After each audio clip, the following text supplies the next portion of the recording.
Assalamualaikum warahmatullahi wabarakatuh. Selamat berjumpa dengan saya Nini Rista Nuzuri. Nomor induk mahasiswa 1642010210025. Mahasiswa keperawatan non-reguler, program studi S1 keperawatan Stikes IST Buton. Pada video kali ini saya akan membahas tentang jenis-jenis topical terapi pada pembalutan luka atau wound dressing. Video ini dibuat sebagai salah satu bagian tugas mata kuliah Home Care Nursing for Wound dengan dosen pengampu Bapak Laode Swardin, Escap Nurse, NCAS.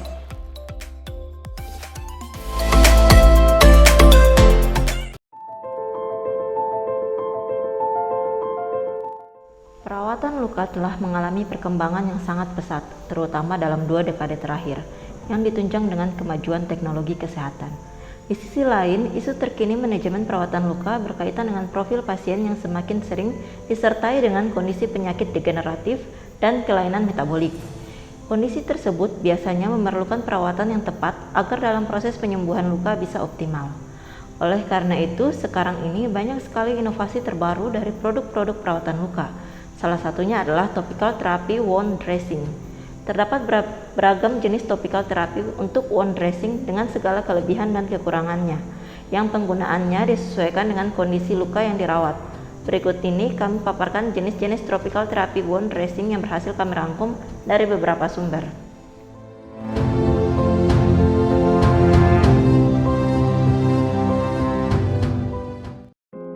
Jenis-jenis topical terapi yang pertama, hidrofobik. Hidrofobik merupakan topical terapi yang terbuat dari katun yang mengandung bahan aktif diacetyl carbamyl chloride yang bersifat hidrofobik kuat. Sifat ini sama dengan karakteristik bakteri sehingga diharapkan dapat terjadi ikatan secara fisika, dan dengan pergantian dressing, bakteri yang ada di permukaan luka juga terangkat.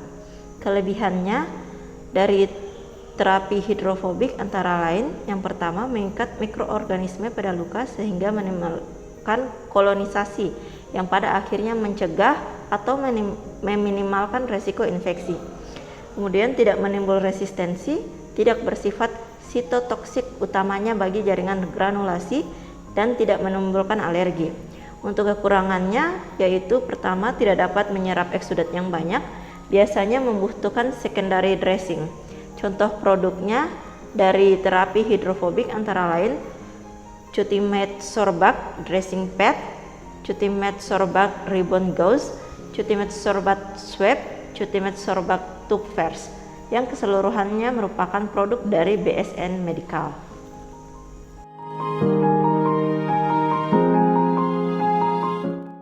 Jenis-jenis topikal yang kedua yaitu Natural Fiber Dry Dressing. Pengertiannya yaitu merupakan pembalut luka yang terbuat dari kapas, kasa, atau kombinasi keduanya. Kasa sudah dikenal oleh semua tenaga kesehatan sebagai balutan sejak lama, karena alasan ekonomis membuat kasa menjadi primadona. Namun akhir-akhir ini ratingnya mulai menurun tergantikan oleh modern dressing. Kelebihannya yang pertama, mengabsorpsi dan melindungi, kedua, menciptakan lingkungan yang kering pada luka, dan dapat digunakan untuk mengompres basah luka.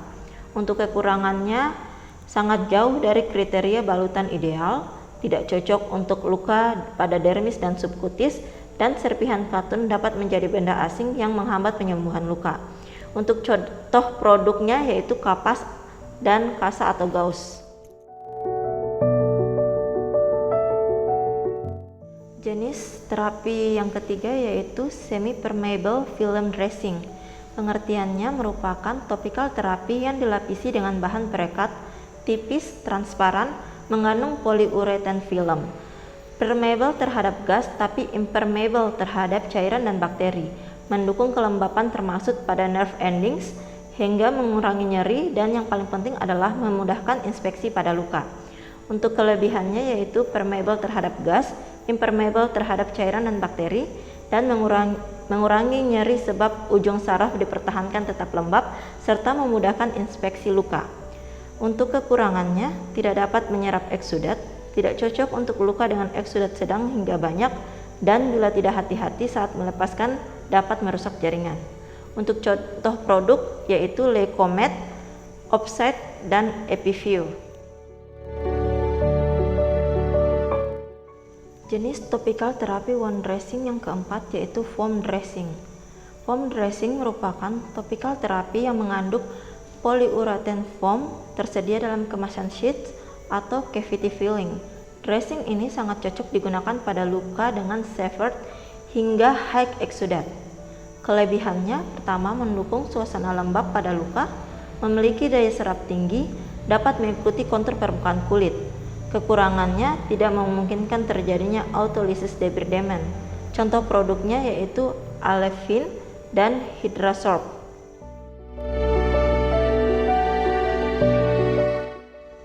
Jenis topical terapi wound dressing yang kelima yaitu hidrokolloid. Hidrokolloid merupakan wound dressing yang mengandung partikel hidroaktif atau hidrofilik yang terikat dalam polimer hidrofobik. Partikel hidrofiliknya mengabsorpsi kelebihan kelembapan pada luka dan mengkonversinya dalam bentuk gel. Hidrogel dapat bertahan 5-7 hari bergantung karakteristik eksudat. Untuk kelebihannya, partikel hidroaktifnya dapat menyerap eksudat, membentuk gel pada permukaan luka sehingga menciptakan suasana lembab, mengurangi frekuensi penggantian balutan karena dapat bertahan 5-7 hari.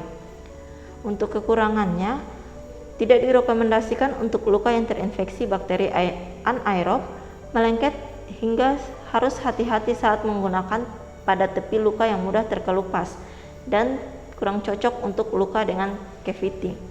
Contoh produk Duoderm, Aquacel Hydrofiber, dan Comfil. Jenis topical terapi wound dressing yang keenam adalah hydrogels. Hydrogels merupakan salah satu contoh kolloid yang berbahan dasar gliserin atau air yang mengembang dalam air atau eksudat luka. Mirip dengan hidrokolloid tapi dalam bentuk gel. Kelebihannya yaitu bekerja sebagai autolytic debridement, menciptakan suasana yang lembab pada luka dan mengabsorpsi eksudat. Kekurangannya adalah amorphous gel tidak boleh digunakan pada sidus yang belum jelas dasarnya. Biasanya membutuhkan balutan sekunder, dapat terjadi maserasi di sekitar luka. Untuk contoh produknya yaitu Cutimed Gel, Intrasit Gel, dan Duoderm Gel. Jenis topical terapi wound dressing yang ketujuh yaitu kalsium alginat. Terbuat dari polisakarida rumput laut atau sweet polisakarida yang dapat menghentikan perdarahan minor pada luka, tidak lengket, menyerap eksudat, dan berubah menjadi gel bila kontak dengan cairan tubuh. Kelebihannya menghentikan perdarahan minor pada luka, mempertahankan ujung saraf lembab sehingga mengurangi nyeri dan dapat menyerap eksudat minimal sedang.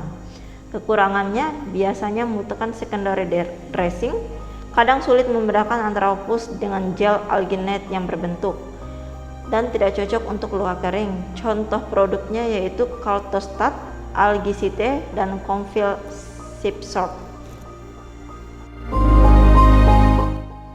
Jenis topical terapi wound dressing yang ke-8 yaitu silver dressing.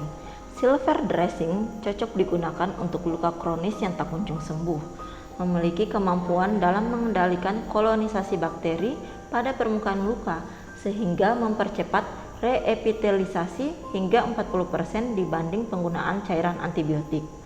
Untuk kelebihannya yaitu efektif membunuh bakteri termasuk biofilm dan memiliki efek sitotoksik yang kuat.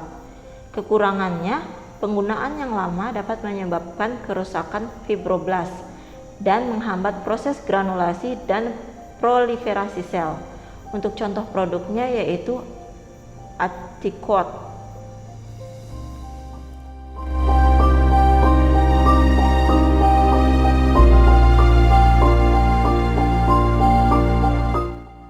Itulah tadi pembahasan tentang jenis-jenis topical terapi untuk wound dressing. Semoga dapat memberikan manfaat dan tambahan ilmu pengetahuan bagi Anda yang menonton. Jika ada kritik, saran, ataupun tambahan informasi mengenai topik yang kita bahas kali ini, silakan ditulis di kolom komentar. Terima kasih dan sampai jumpa dalam video berikutnya. Wassalamualaikum warahmatullahi wabarakatuh.